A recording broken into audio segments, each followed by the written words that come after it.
on this show are those of the host, guests, and callers who are responsible for their content and do not reflect the opinions of In Touch Radio or its staff.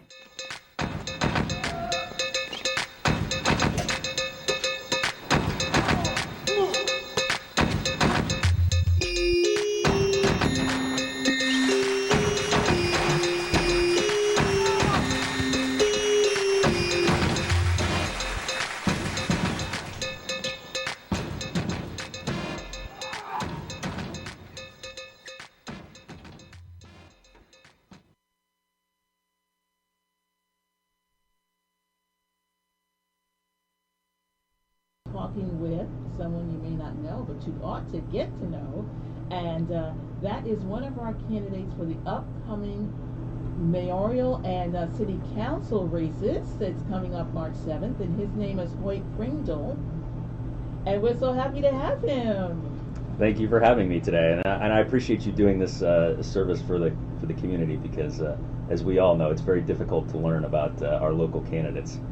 You know what, being a local candidate myself, I realized that these offices affect our lives greatly, and even more so than what's going on in Washington. So anything I can do to get the word out, especially about the races that are coming up March 7th, because the mayoral race is pretty much decided.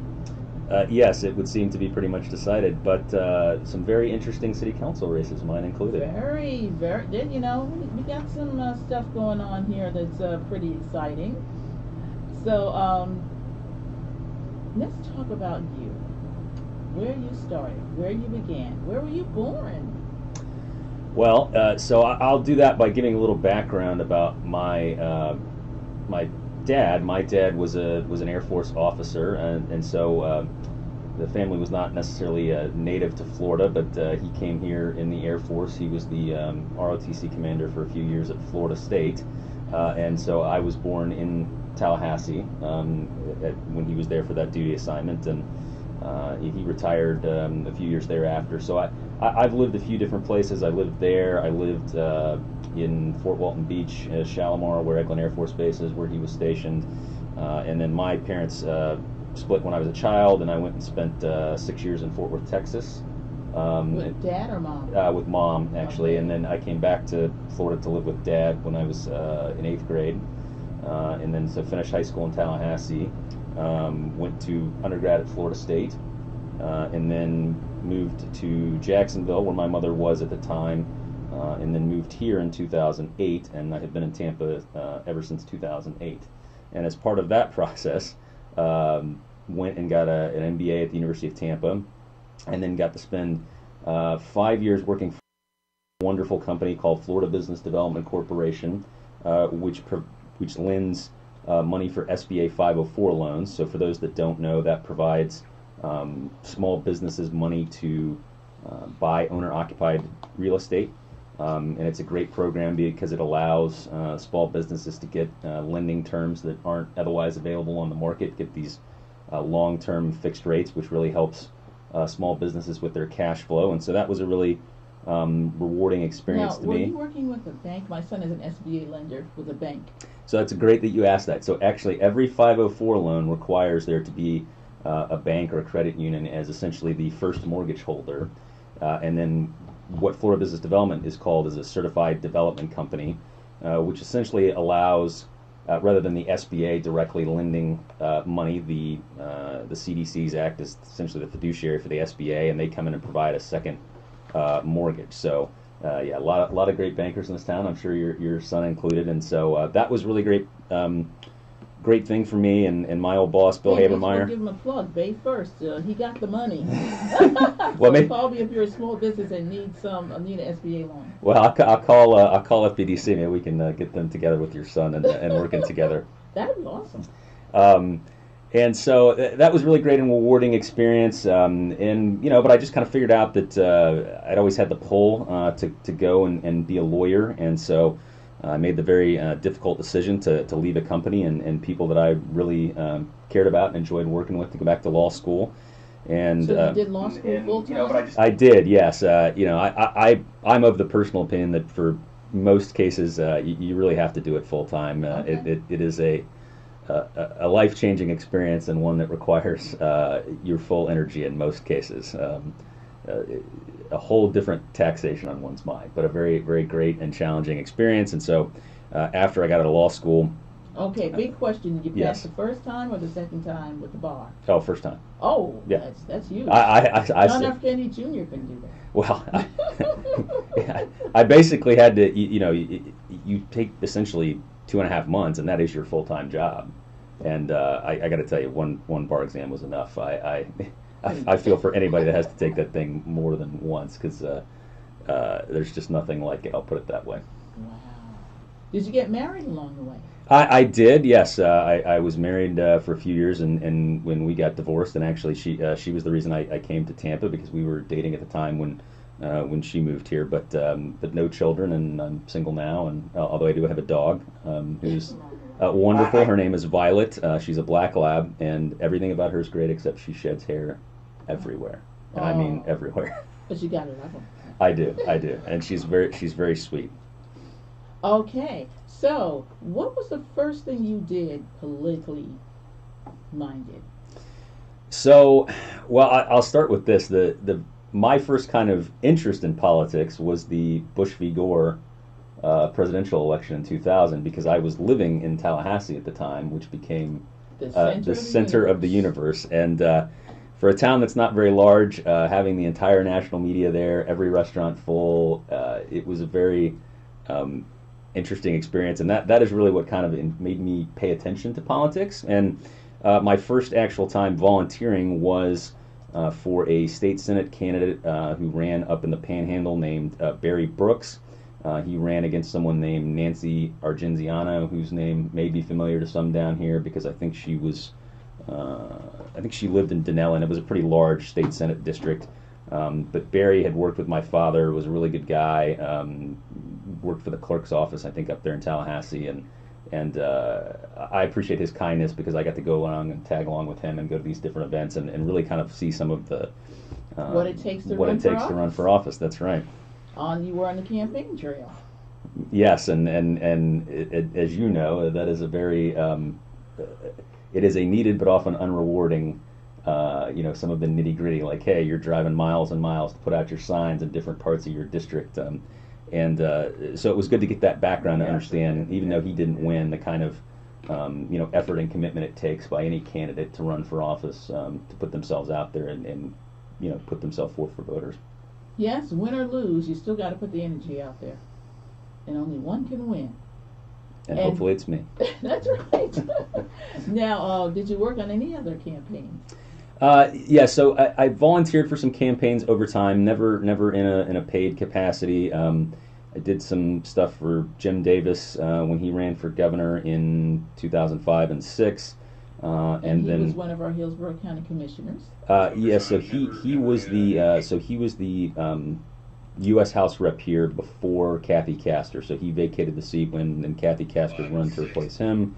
And then when President Obama was running in 2008, I was living in Jacksonville at the time and did some local kind of grassroots stuff there, because he didn't have an official organization due to the whole issue that was going on with the DNC rules at the time, and Florida moving up their primary.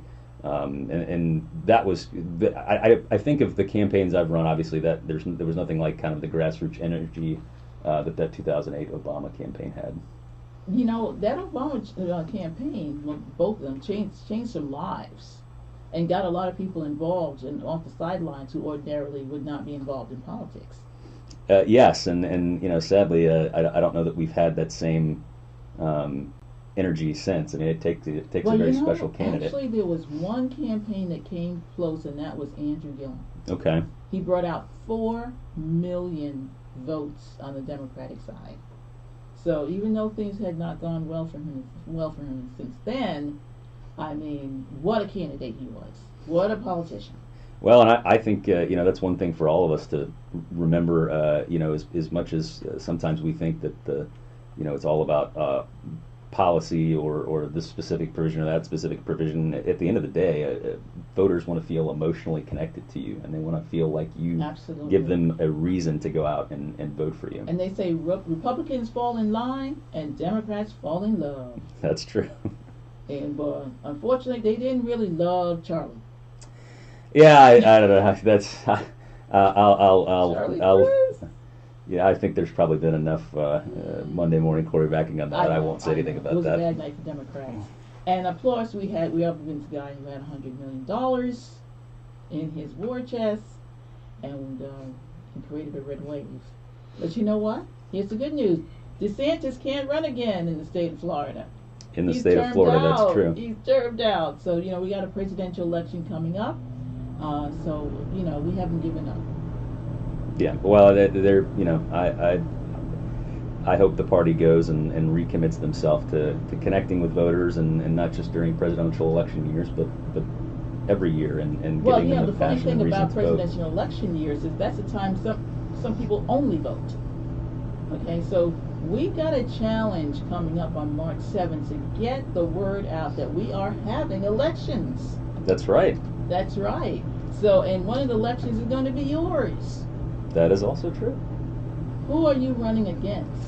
So there are a total of 5 candidates in the District 6 race, which is where I'm running. And just to give people background, District 6 is not a citywide seat. So the way that City Council is set up, there's 7 City Council seats.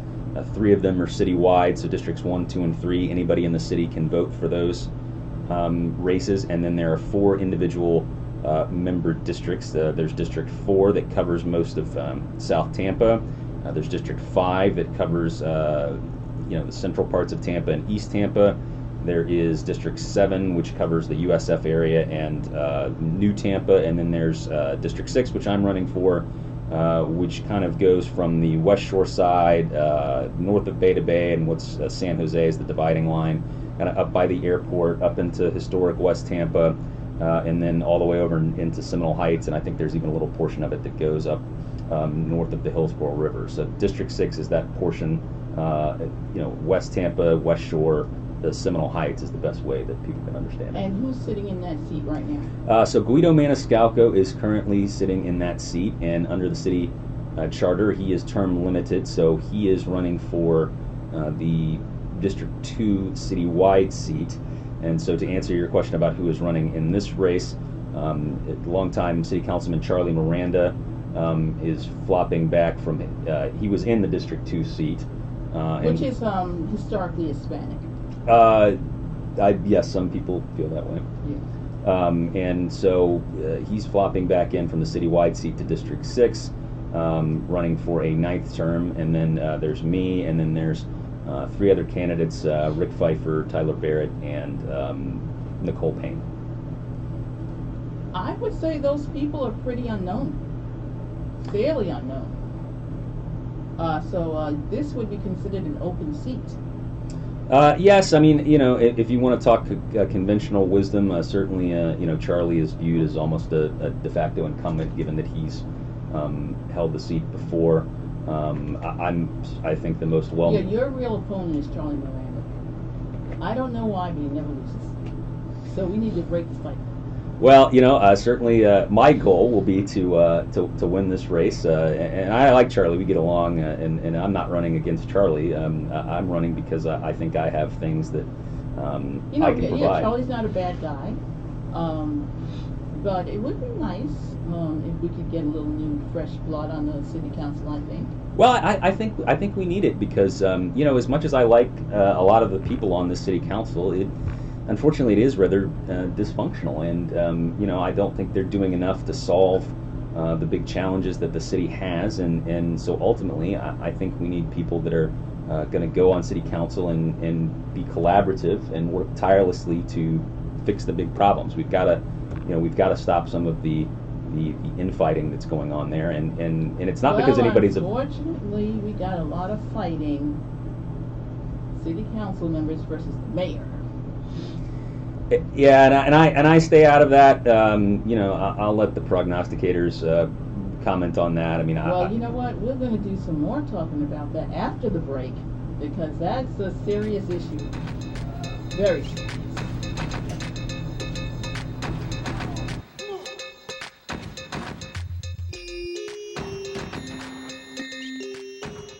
We're playing your favorite old school.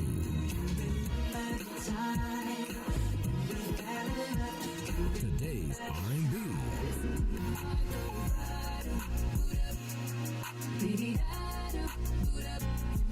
With a smooth touch of jazz.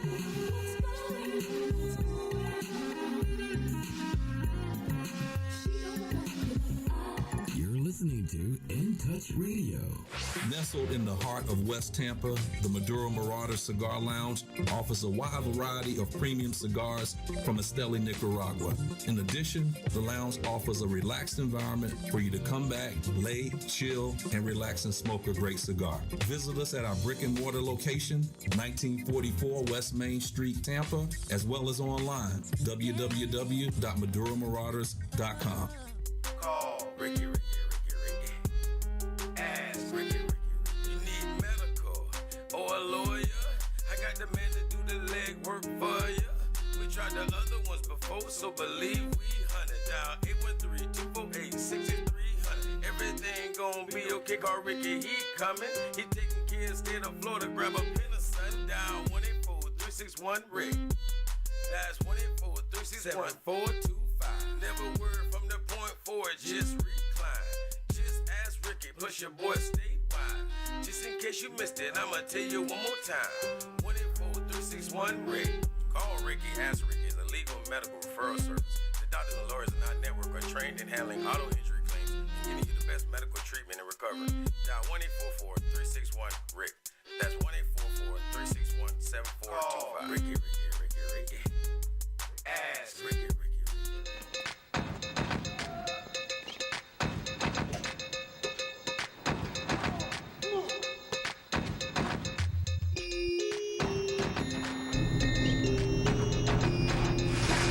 Hello, we're back with Tampa Bay Politics. Thanks for hanging in here with us. We have a great guest today. We have Mr. Hoyt Prindle, and he has stepped up to run for city council in Tampa, Florida. I have. That is a big deal. It is, yes. All right, so tell me why you're running. Well, as you know, our city has some really big challenges that it's facing. We have a housing crisis, we have a transportation crisis, and, you know, we need serious, sober leaders that are going to work tirelessly to solve those problems. My background, both as a lawyer and as a lender, was both about solving problems, but also delivering results. And delivering... The little guy. Good for the little guy. And for everybody. I mean, you know, we all care about these issues. Everybody that runs for office cares, but we've got to do more than care. We've got to deliver tangible results. And, you know, for those of us like you and I who have been out in the private sector, like, you've got to be able to do that. So whether that be solving complex problems for my clients as a lawyer, or whether that be as an SBA lender where, you know, I was involved in projects that delivered over $140 million in approved SBA funding. You know, I'm somebody that has a background of getting things done and being able to bring people together and bring different organizations together to solve problems. And so that's what I want to do on city council, because we need it. You know, we're in a critical time period in our city's history, right? And we can learn from what's happened in other places. We can learn from places like New York and Los Angeles, right? I talk about LA a lot when it comes to transportation because, you know, they went through a lot of the issues 50 and 60 years ago that we're going through now. And you can look to LA and see how they handled problems and how that worked out and didn't work out. And we need to take those lessons and not make the same mistakes here. So tell me, what is it about Los Angeles that you feel they've done right? Los Angeles now is putting a bunch of money into public transportation infrastructure, subway lines, rail transit, because what Los Angeles figured out was that you could not endlessly build freeways and widen freeways to solve traffic congestion.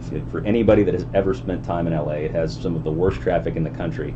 And, you know, most cities have traffic at rush hour, right? So you're not going to completely solve a rush hour problem. But in a place like LA, you can be stuck in traffic at 10 o'clock at night. You can be stuck in traffic at 2 p.m. on a Saturday. You can be stuck in traffic at 5 p.m. on a Sunday.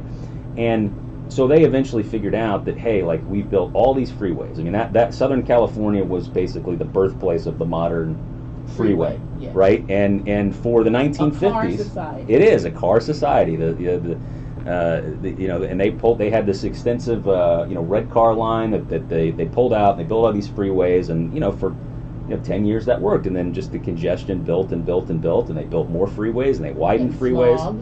Right, and smog, and they had the pollution issues, and so there's this concept that a lot of people don't know about called induced demand, which basically says if you widen roads, you essentially encourage more people to drive on the road, and the traffic becomes worse than it was before. So the 405 freeway on the west side of Los Angeles is one of the most congested in the world. That's the one that goes by LAX and goes up through Brentwood, and so for those who remember the O.J. Simpson chase, Yes. he was driving on the 405. So so they spent He made it famous. He did. And so they spent $1 billion widening the 405 through Sepulveda Pass, which basically goes from where UCLA is over into the valley. And the thought is, okay, this will fix traffic congestion. No, the traffic on the 405 is worse now than it was before they widened it. The same phenomena was present in Houston, where Interstate 10 is called the Katy Freeway west of Houston. It's like 23 lanes now with all the express lanes across. And they did several $1 billion of widening, and the traffic only got worse. And so what I don't want to see us do in this community, among other things, is simply say, okay, we're just going to keep widening 275. We're going to tear down our urban neighborhoods and once again punish those without means who can't fight back, because it's not going to solve our traffic congestion issues. We've got to be multimodal. We've got to get transit. Doesn't mean you can't ever build roads. Doesn't mean you can't widen roads. But just to simply say, your solution is bus, train, ferry?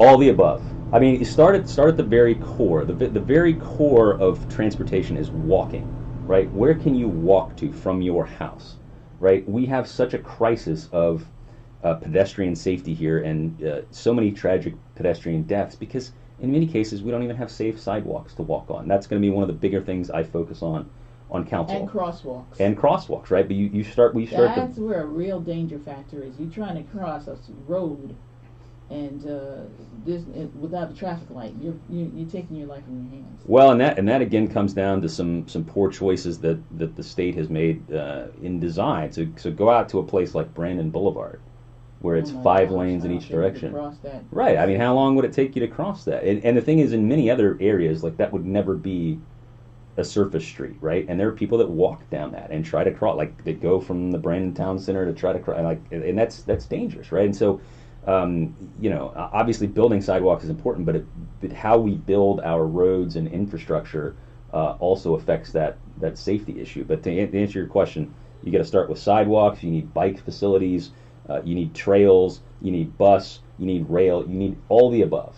You need a comprehensive approach, and that's not only the right thing to do to make it easier for people to get to work, but it's an economic competitiveness issue because we lose out on people coming here because they want those options. But it's also an economic mobility issue.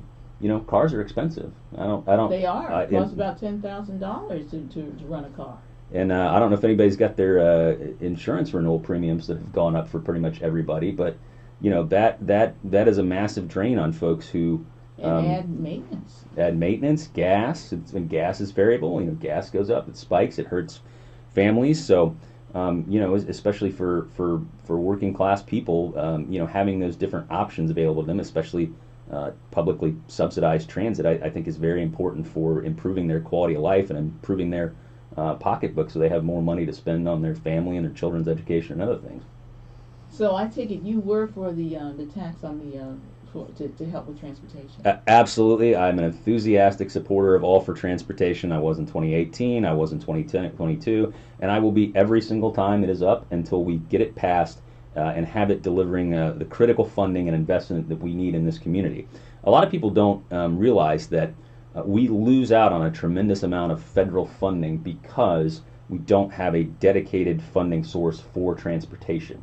And that was going to be a dedicated funding source that not only allowed us to invest in our community, but would have allowed us to attract federal funding that we can't get now.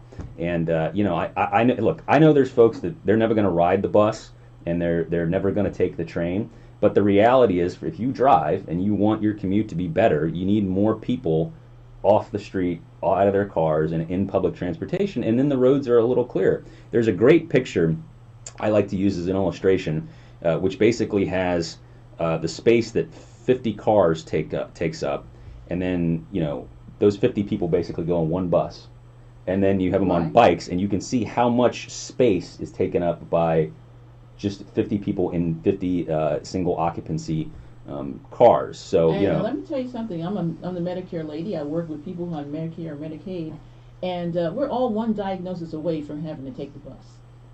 Okay? If you are disabled for some reason, you are automatically on that bus. Right. So buses are something that we should all be concerned about, and like you say, they alleviate cars being on the road. Right, and buses are very important, and buses are the thing that we can do the soonest right now. Obviously, we've already got HART, and I'm hopeful that and we need to show HART some love.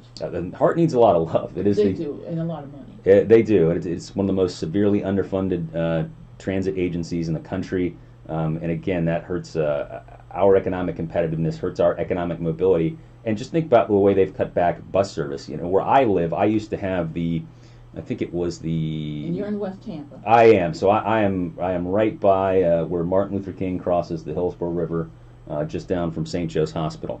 There was a bus route that used to go by my house that would allow me to essentially, if I wanted to ride the bus down to the Marion Transit Center, and then I could hop off there because I work downtown.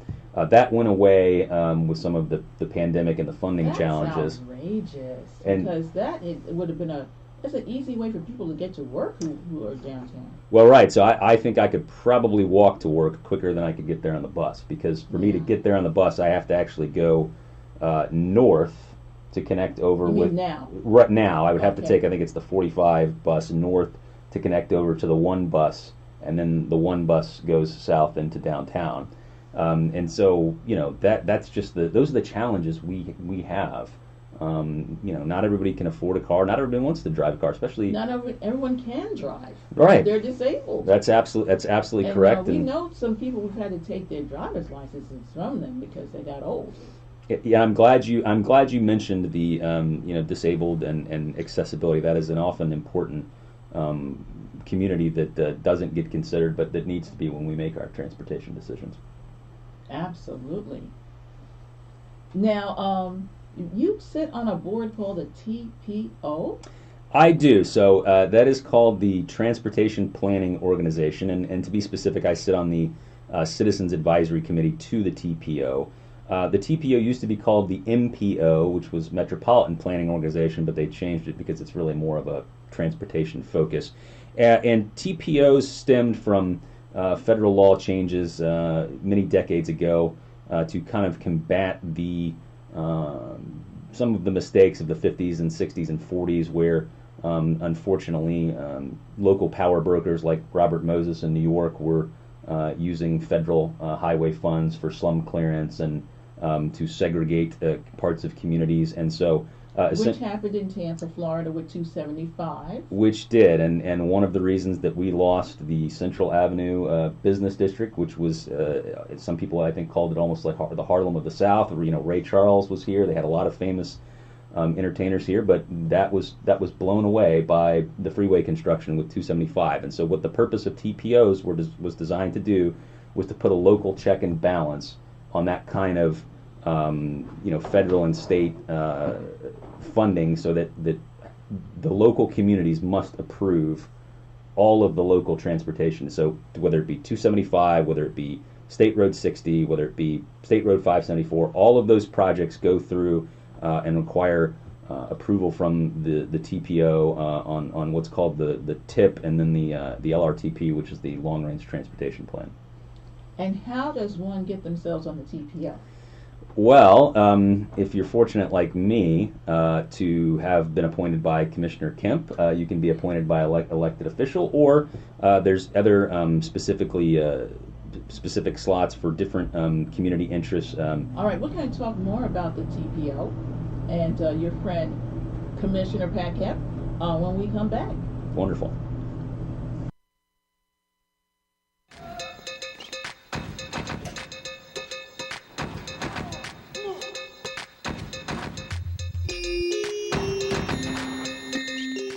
By now, we're all aware of the dangers of COVID-19. Like others with existing health issues, cancer patients are at a high risk due to their compromised condition.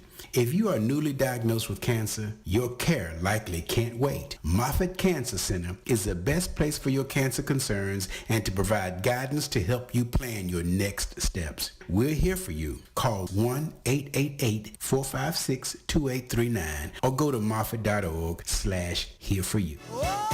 St. Petersburg, Tampa, Clearwater, and all surrounding areas.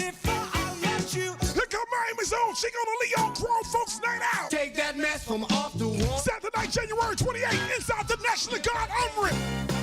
Strictly for the grown. Put on your best dress to impress. Plus performing live. Only you can make me happy. Yes, it's Surface live and in concert.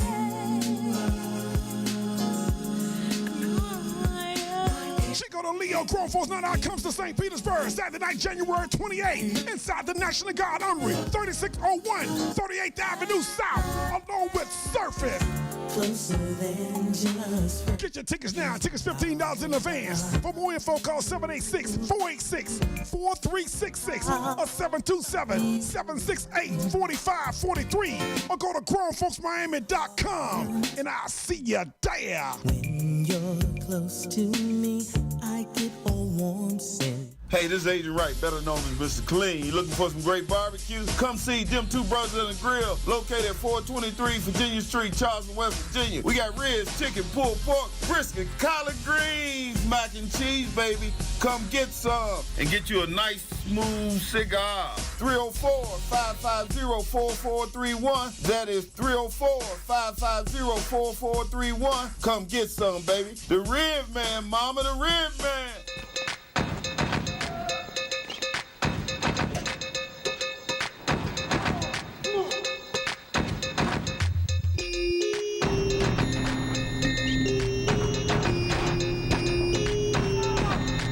Hello. Look, you made it almost all the way through the show. This is Angela Birdsong from Tampa Bay Politics. And I have in the house with me Mr. Hoyt Grindle, who is a city council candidate for Tampa, Florida. Okay, so let's talk about this organization that you're a part of, this board, TPO. Tell me again what that stands for. Okay, so TPO is Transportation Planning Organization, and I serve on the Citizens Advisory Committee to the TPO. Okay, so I sit on the Commission on the Status of Women, which is under Hillsborough County Commission. And how they work it is some of the seats are appointed by the Hillsborough County Commissioners, and some seats are fixed, like there's a seat for the League of Women Voters, National Council of League of Women. So does the TPO work that way? How do you get on that board? Yes, so there are different ways to get on the board. Some are appointments by elected officials, so I'm appointed by Commissioner Pat Kemp. There are other particular community interests. There's a business seat, there's a people under 30 seat, there's a Hispanic seat. There's a lot of different access seats for different both minority groups and community interests to be on the board. Okay, because a lot of people say, how do you get on these boards? They are a stepping stone to bigger and better things. Well, I think it's great to be involved in the community. I enjoy the community service aspect of it. I've done that for 7 years now. I've been on the TPO board TPO CAC since 2019, and I spent 3 years on the TBARTA CAC before that. And what does TBARTA stand for? Well, let's see.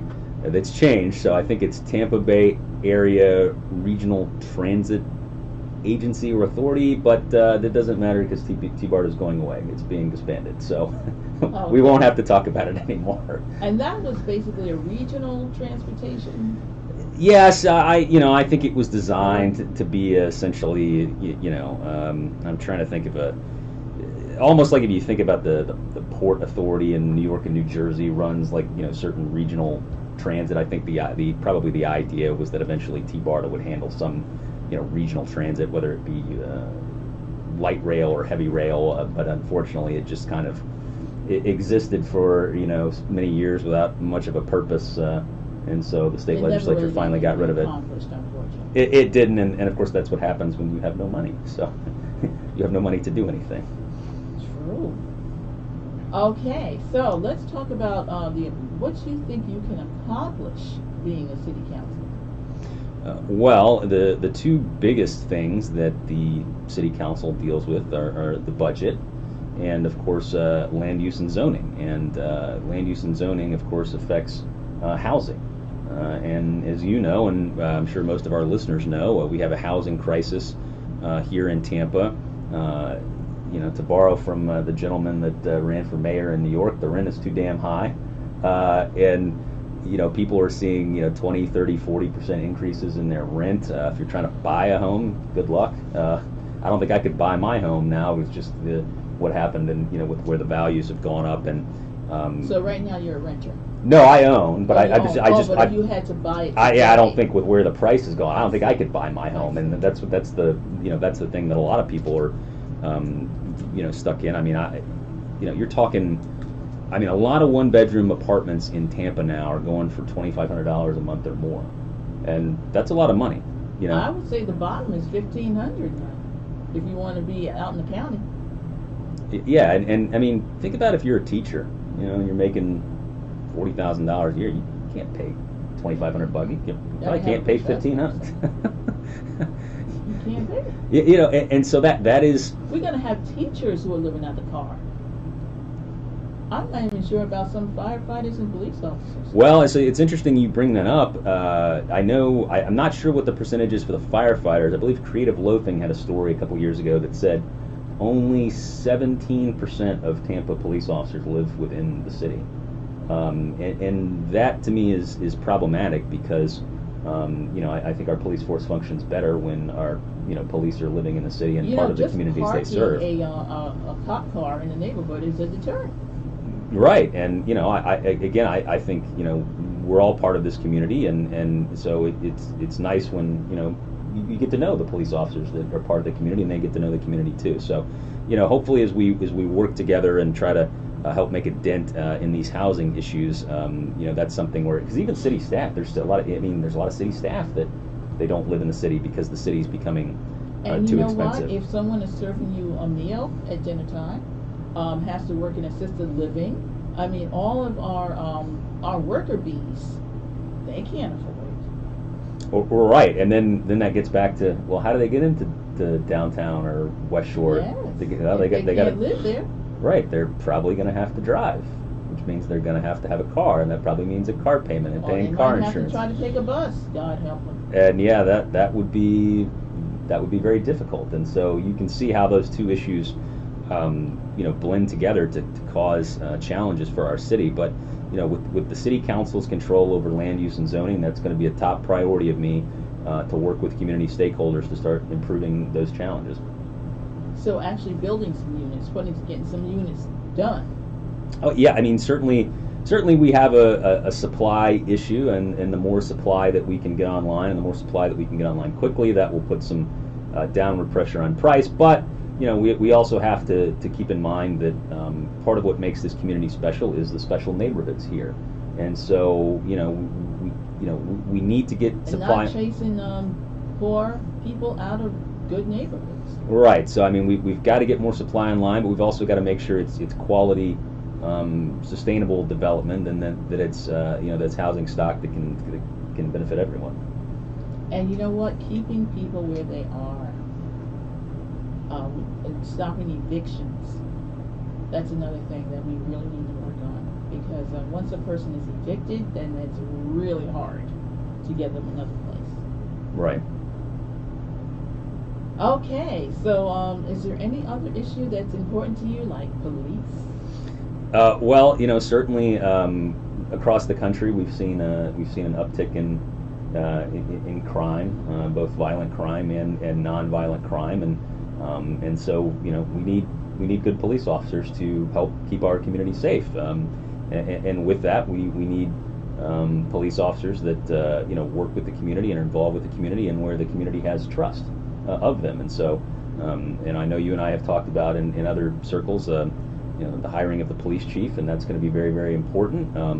I think unfortunately with what happened with Mary O'Connor, we can't have another divisive candidate for the police chief, and so I'm hopeful as the mayor goes through this search, and whether she chooses to bring someone in internally or whether they pull someone in from another city with the national search, that it can be a candidate that both obviously has the mayor's support, and the mayor was the police chief, so I know she knows what the job entails, but also that you can get the PBA support, rank and file officers, and also the community, and so because we really don't need to go through, I think, another divisive fight. So that's my hope in terms of where that search goes. Now, do you have a position on the Citizens Review Board?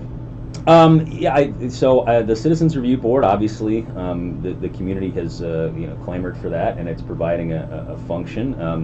My understanding is that to date it has worked as intended, and that the TPD has worked with the Citizens Review Board to get them the information that they've needed. In terms of the charter amendments, I know there was the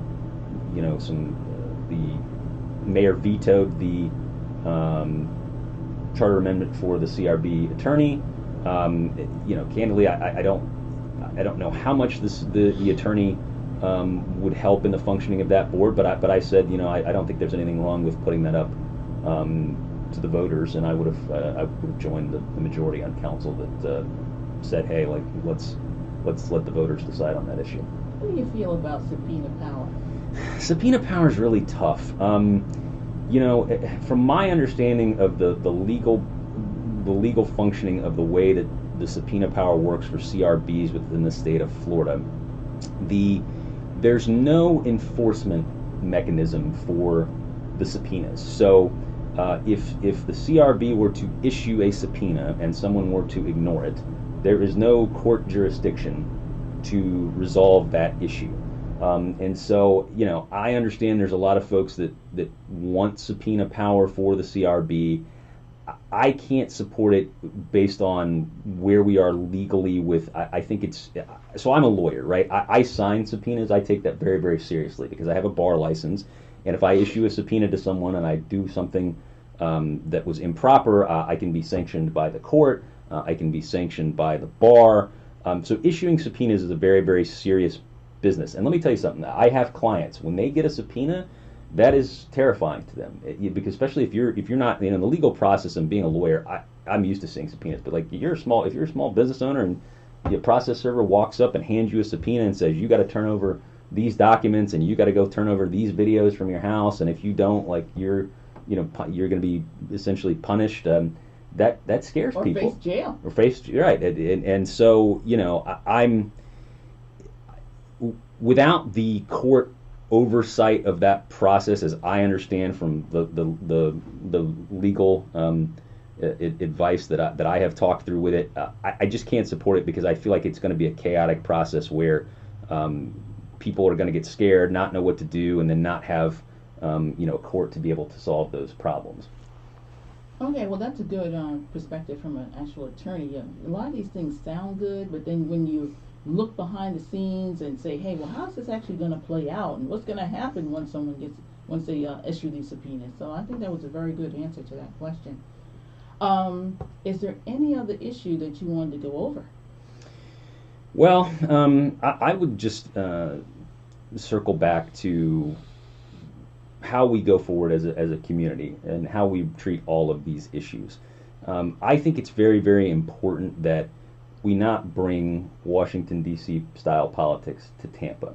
I don't want us to get to a place where people run to get elected that are just about fighting and taking down the side that they view is the opposite of them, and that's too often what happens in D.C. and not enough. We had an issue with the city councilman Dingfelder, where he got taken down, and he was doing the right thing for his community. Obviously, there's been plenty of that's been said about Mr. Dingfelder. I won't add to it, but what I would say is, I think we've got to all work together, even with people we don't agree with. So, I take meetings with everybody, even people that I don't necessarily agree with their position, because one, as an elected official, I think that is your responsibility to the community. You Well, of course, represent you everybody. represent everybody Right. once you're elected. But two, it's maybe you can't work with someone on 80% of the issues you're trying to solve. But for those 20%, like, you need that relationship. And so I think it's very important that we're not out here trying to tear all of these other people down. I mean, you hear me talk about how I think the council functions collectively, but I like these people individually, and I don't criticize them publicly individually because we need to work with all of them to solve these challenges. It's not fair to voters for them to have to suffer with housing that they can't afford, with transportation that doesn't work for them because some elected officials can't get along. We have a responsibility to the community to work together to solve these big issues. And so for me, that's what I want to focus on. I want to focus on being a consensus builder. I want to focus on collaborating with the other people on city council so that in the next 4 years we can start making the tangible, needed impacts to change the trajectory of where Tampa is going forward. Wonderful. So when we come back, Mr. Pringle is going to tell you all the other reasons you should vote for him. And we want to get you to the polls March 7th. So we want you to tell friends. Vote, vote, vote. All right.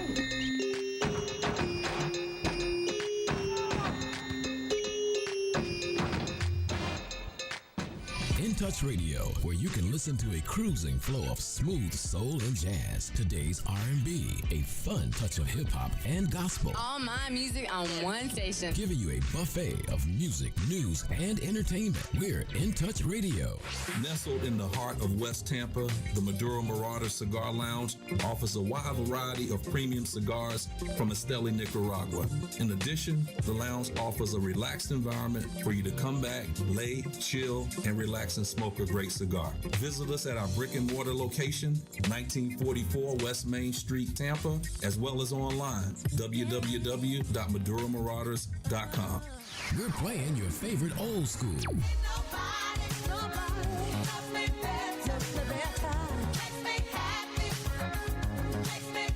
Today's R&B.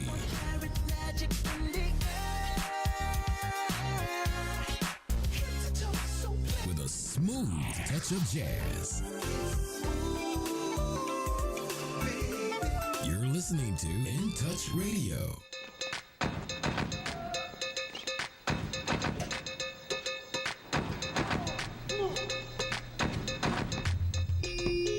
Well, it's hard to believe, but we're up to our very last segment on Tampa Bay Politics. I'm Angela Birdsong, your host, and I am talking today with one of our city council candidates for the city of Tampa, and that would be Hoyt Prindle.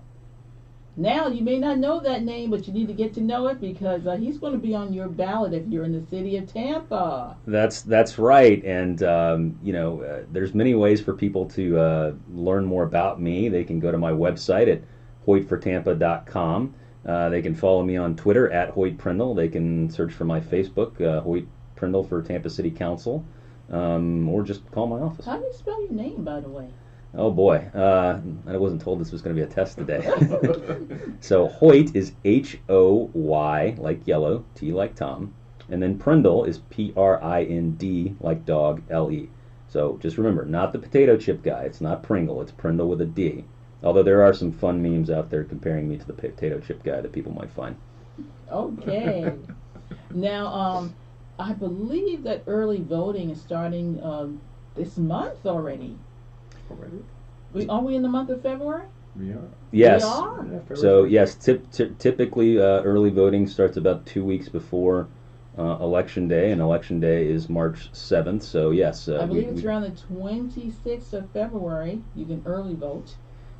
And something also important to mention for those who aren't aware is if you've historically voted by mail, the state changed the law, so you will not automatically get a mail ballot. You must go call the supervisor of elections or go to the supervisor of elections website to request a mail ballot if you want to vote by mail.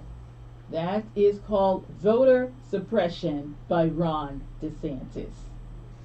Yeah, it's really unfortunate. I think voting should be easy for people. I mean, everyone's entitled to vote. If it's not. We're long past the days of poll taxes and things like that. We shouldn't be designing voter laws obstacles for people to vote. Right, and high voter turnout is good. We want high voter turnout. We want our community engaged, and our elected officials, even if that's me, should be reflective of a vote that comes from a large, engaged community. Okay, if you are listening to this show today, I want you to know that we have got to get voter engagement going for this election. Most people do not know if they can vote, when they can vote for the mayoral election and the city council. So about 24% of the voters usually come out. We want to get those numbers up higher, okay? So please tell friends they need to request their ballot, they need to vote early, and they need to bring friends. Absolutely, and without a competitive mayor's race in this cycle, we and with the reduction in vote by mail, we may even see lower numbers than historically we've seen, unless all of us can work together to ensure that we don't only go vote ourselves, but to your point, go out and get a couple of friends to vote. Make sure your friends are engaged, because local issues should matter more than the ones in Washington, D.C. They do matter. If you don't, whether you have a sidewalk in your neighborhood is on Tampa City Council in most cases, not what Joe Biden does. And so we love Joe, though. Don't worry about that. Yes, we do. He beat Trump, so I'm still happy about it. Okay, so what can we do to help the Hoyt Crindle campaign? Well, you know this more than, because you've run for office before. What is the biggest thing that we have to do most days? And it's ask people for money. And so for those of you who want to give me money, they can go to hoytfortampa.com. There's a nice little donate button. I will take as much money as all of you are willing to give. But beyond that, Well, I thought there was a limit. there is a limit. The limit is $1,000. All right.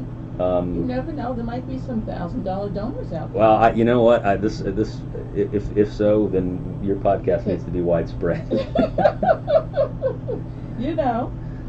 People might want to show you some love, because they're interested in Tampa politics all over the country. Florida is in the news. Right, and Tampa is a world-class city that, and I give Tom Brady a lot of credit for this. That has kind of helped put us on the map and made us attractive to more people. But besides giving me money, the ways that people can help the campaign are simply volunteering. Are you willing to go knock doors? That doesn't cost you anything. It doesn't. Just requires you to put your walking shoes on and get out and talk with folks in the community. And that's very, very important, because especially in local races where you're not going to see a bunch of coverage about this on TV, and most people don't get a subscription to the Times anymore. And the Times, so maybe you'll see what the Times does with their endorsements, but really, getting out and talking to your neighbors and talking to folks in the community is where we can start learning about candidates and for me, promoting the message that I'm here to be a problem solver and somebody who's focused on delivering results to fix the challenges that we have. Now, do you know if there's going to be any city council forums where people can come and see you? So we are getting into forum season. I don't remember all of them. A lot of the neighborhood associations put on forums. I know Tiger Bay does a particularly large Tiger forum. Bay, which meets, I think it's either the second or third Friday of the month. That's right. I mean, I could look up the specific date. It's in February. It's at the Cuban Club in Ybor City. You can go online to Tiger Bay, get your ticket now. Right, exactly. And you can get to see, they broke it up. They had several of the races already, but yours is coming up. Correct. So they already did the citywide seats, and so for the upcoming forum, it'll be... So I know Robin Lockett already did hers. Right. So for the upcoming, it'll be districts 4, 5, 6, and I'm assuming, even though Lewis is unopposed, that he might be included in that as well. So just so you know, forget about Louis Vieira. He's already in. He's been reelected. Yeah. So congratulations, Lewis. And so that includes the areas of New Tampa and USF. Correct. And so this will be District 4, which will be Bill Carlson versus Blake Casper. District 5, which Orlando currently sits in, and I don't remember everybody that's running in his race. Is it Gwendolyn Henderson, I think, and maybe a couple people? I'm feeling good. He's going to retain his seat. And then the District 6 race, which involves me and Charlie and the other candidates. So it'll be. And then there's the Hertac versus the mayor's mother-in-law. Yes, Janet Cruz. Janet and Lynn. I think that's District 3, and then of course Guido and Mike Suarez are running in District 2, and then you have Joe Citro and Alan Clendenin running in District 1, and of course there are other candidates. I just can't remember them all off the top of my head, but those are the ones that stand out. Yeah, so we've got some hotly contested seats here. We do, and I don't necessarily think that's a bad thing. We're growing into a world-class city, and I think that may mean the end of sleepy city council races. You're going to have big players jumping in and challenging, and my hope is that the serious campaigns that will go on in all of these races will hopefully provide some serious discussion about policy, which is already going on, and that ultimately I hope our community is better for those competitive races. So if you cannot make it to the city council or the county commission, I can tell you the county commission meetings are every other Wednesday, and they are available on YouTube. And the city council meetings are available as well online when the city council's not in session. That's some nice background music or old videos if you so desire to watch. But if you and those city council meetings, they can get loud, and they are never boring. No, certainly in the last few years, they're a little more animated and perhaps dramatic than they used to be. Yes, because we got some big issues. We got the housing issue, people being evicted, the police issue. So there are a lot of very important issues facing your city council, and you want to know who's on there, and you want to be a educated voter. Exactly, and so I would encourage everyone, go out, look at candidates' Facebook pages, look at their websites, or you even reach out to them. I tell people, I learned. How can they reach you? Well, my email is hoyt.prindle@gmail.com. They can shoot me an email, and I'll chat with anybody about issues that come up. And frankly, I have learned so much by just talking to voters when I go out and knock doors, or just when I'm out at events in the community, because there's only so much I can learn, and I don't have a staff of 15 people that shepherd these. Do you have a campaign manager? I don't have a campaign manager. Sometimes for fun I say it's my dog online because she's cute, but it's me. I am the campaign manager. You are? Yes. Okay.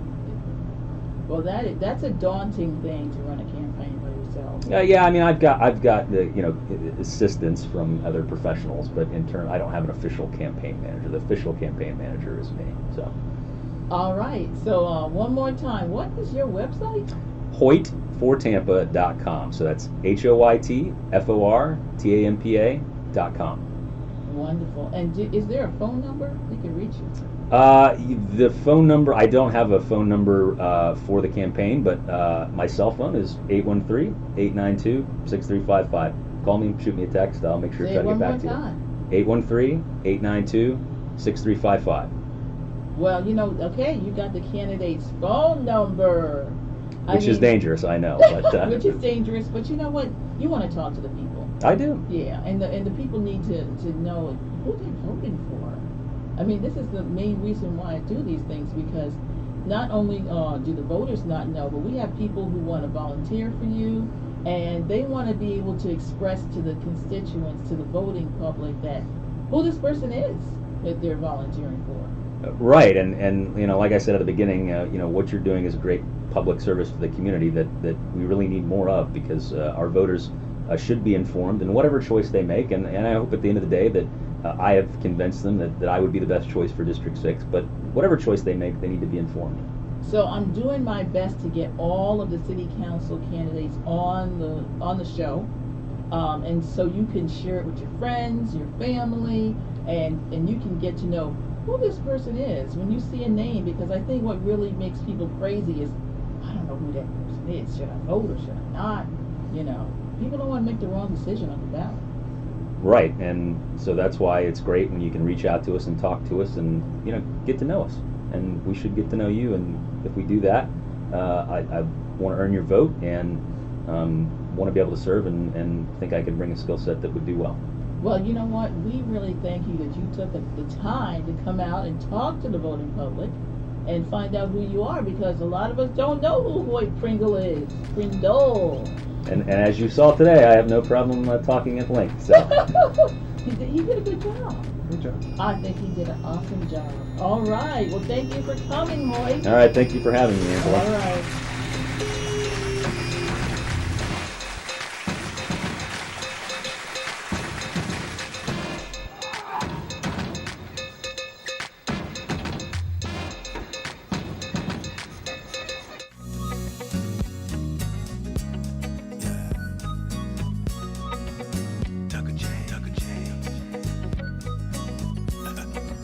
I'ma definitely need my cigar for this one.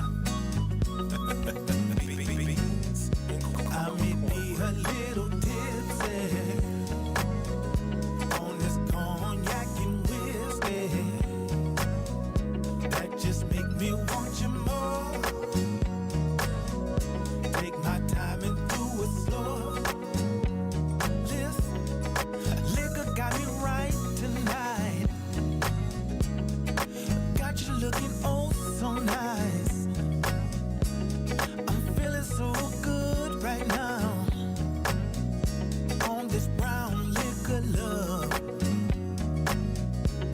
I feel like I'm the man, the way I do my thing. They'll never understand, no, why you're more than just my fan.